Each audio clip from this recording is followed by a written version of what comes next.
안녕하십니까. 지난 시간에 그 환율에 대해서 얘기해 보고자 했는데, 환율을 얘기하려니까 그 기축통화인 달러에 대해서 먼저 알아보고 환율을 얘기하는 것이 순서일 것 같아서 오늘은 기축통화인 달러에 대해서 먼저 얘기해 보고자 합니다. 달러는 아시다시피 국제 무역거래 할 때나 또 금융거래 할 때 기본이 되는 통화죠. 우리가 중동에 가서 석유를 사올 때 달러가 없으면 사오질 못하죠.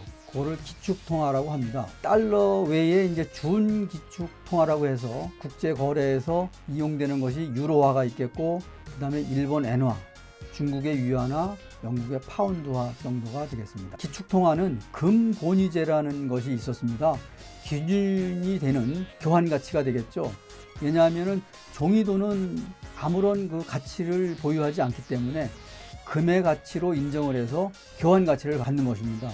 예를 들자면 금 한 돈에 달러를 10달러든 20달러든 달러를 얼마 정도 가지고 있으면 은행에 가면 얼마든지 금으로 바꿔준다. 이런 제도를 금본위제라고 하죠. 그런데 1971년도에 미국에서 금본위제를 폐지했습니다. 그때 당시에 그 미국의 닉슨 대통령이었는데 60년대부터 계속된 미국과 베트남 전쟁에서 지면서 미국의 경제력이 약화가 됐죠. 전쟁 비용을 치르려고 하다 보니까 달러를 계속 너무 많이 찍어내다 보니까 달러가 너무 흔해졌고 금의 교환 비율이 부족한 상태가 된 겁니다. 그러니까 각 나라에서 달러를 갖다 주고 금으로 교환하려고 하니까 미국에서는 금은 없는데 달러를 교환하고자 하는 그 나라들이 많으니까 바로 금본위제를 폐지한 겁니다. 그래서 기축통화의 효과가 금본위제가 폐지되면서 흔들리고 각 나라들이 혼란을 겪었는데, 이것이 이제 잠잠해지면서 달러가 그대로 기축통화로서의 자리를 잡게 됐죠. 최근에 미국에서 그 달러를 많이 찍어내 가지고 양적 완화라고 하는데, 이것도 금과의 그 교환 비율이 없어지면서 달러를 마구마구 찍어내도 괜찮다는 그런 효과가 되겠네요. 달러가 기축통화가 되기까지는 여러 영향이 있었겠습니다만은 제2차 세계대전인 1944년, 45년이 끝나면서 기축통화였던 영국의 파운드화가 미국의 달러화로 대체되는 결과를 낳았는데, 그것은 미국과 사우디의 비공식 협약이 있었습니다. 미국에서는 사우디에 각 나라들이 석유를 사러 오게 되면은 석유 대금을 달러로만 받아라, 이렇게 요청을 했고, 미국에서는 우리가 군사력이 막강하니까 사우디아라비아에 군사력을 지원해주고 너희 나라를 보호해 줄 테니까 달러로만 결제해 주면은 보호해 주겠다 해서 협약을 맺은 겁니다.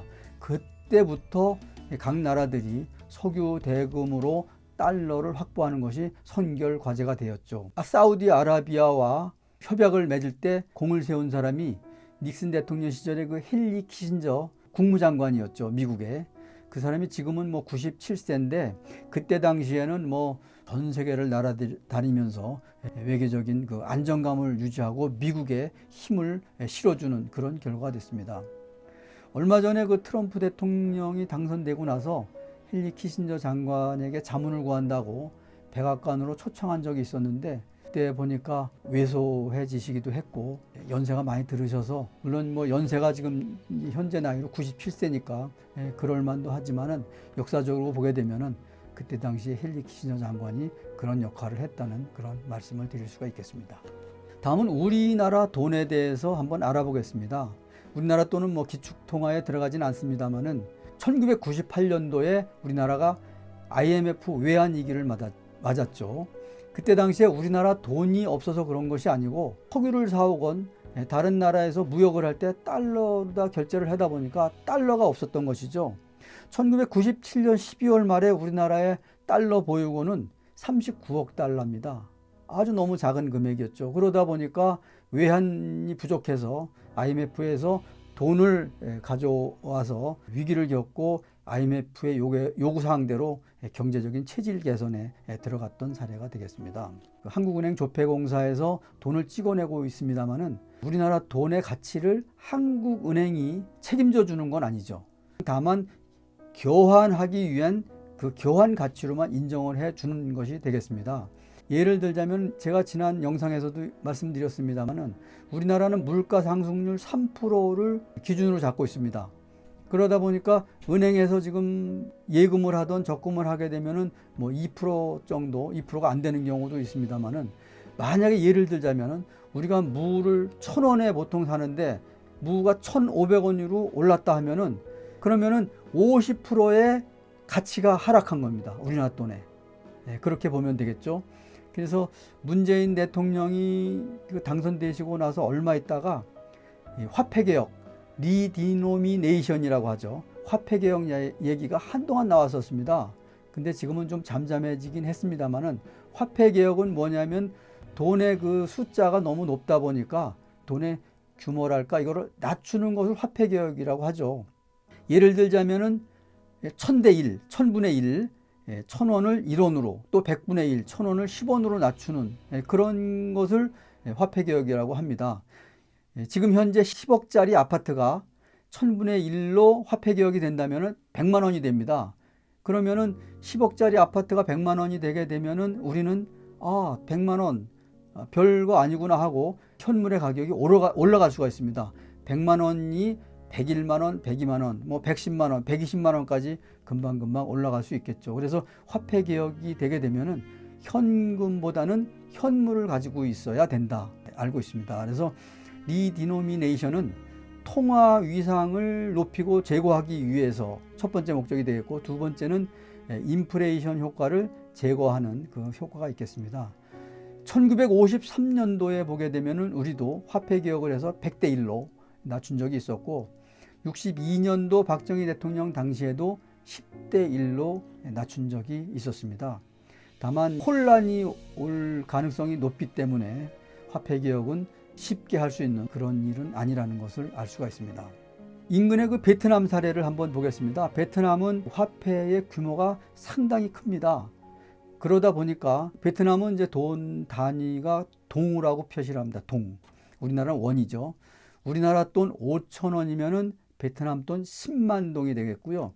우리나라 돈 5만 원이라면은 100만 동이 되겠죠. 상당히 그 숫자가 큰, 그래서 뭐 부자가 된 듯한 그런 느낌을 갖게도 하는데 이렇게 그 나라의 경제력이 약한수록 돈의 그 규모가 커지는 그런 효과가 있습니다. 다음은 지금 현재 이제 기축통화로 기준을 잡는다고 했으니까 전 세계 그 나라별 1인당 국민소득에 대한 부자 순위를 한번 알아보겠습니다. 부자 순위의 1위는 유럽의 그 작은 나라 룩셈부르크가 1위가 되겠습니다. 11만 3천 달러가 되겠고요. 2위는 8만 3천 달러로 스위스, 3위는 노르웨이 7만 7,900달러, 4위가 아일랜드 7만 7,700달러, 5위가 중동의 석유부국인 카타르가 6만 9,700달러가 되겠네요. 6위는 아이슬란드, 7위는 미국은 6만 5천 달러, 8위가 싱가포르, 9위가 덴마크, 10위가 호주, 인근 나라인 일본이 22위로 4만 달러가 되겠고요. 우리나라는 3만 1,000달러로 28위가 되겠습니다. 전 세계 약 260개 나라 중에 28위면은 약 10% 정도 되는 것이기 때문에 우리나라도 부자 나라 순위에 들어갈 것 같습니다. 다음은 그 국가 신용도를 평가하는 달러 보유 수준을 한번 알아보겠습니다. 각 나라별로 그 교환 가치를 높이기 위해서 달러를 비축해 놓고 있는데 1위가 중국이 되겠네요. 3조 1,079억 달러. 이게 이제 19년 12월 말 현재입니다. 2위가 일본입니다. 1조 3,238억 달러. 3위가 스위스, 4위가 러시아, 5위가 사우디아라비아가 되겠네요. 우리나라는 9위로 4,088억 달러가 됩니다. 금년 1월 말 현재는 약 4,096억 5천만 달러로 돼서 순위는 9위로 그대로 변동이 없는데 금액은 약 8억 달러가 증가했습니다. 우리도 국가 신용도에서는 상당히 높은 수준을 유지하고 있다고 생각이 들고요.